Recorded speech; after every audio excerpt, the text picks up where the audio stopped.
আসসালামু আলাইকুম রহমতুল্লাহি বারাকাতুহু।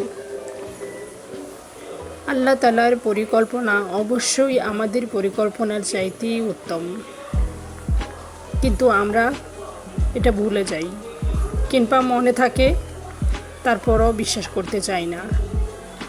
এটাই তো হচ্ছে আমাদের সমস্যা। আমরা কোনো কিছু সময় বলতে থাকি যে আমি এটা করবই, এটা আমার দ্বারা হবেই।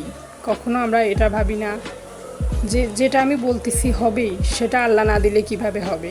কিংবা কোনো কিছু হারিয়ে ফেললেও আমরা বলি যেটা কেন হলো না।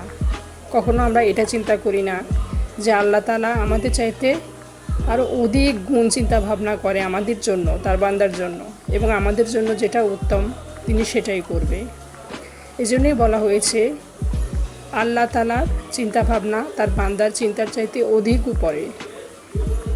আমাদের সবার এটাই মনে রাখা উচিত এবং আল্লাহর উপরেই ভরসা করা উচিত।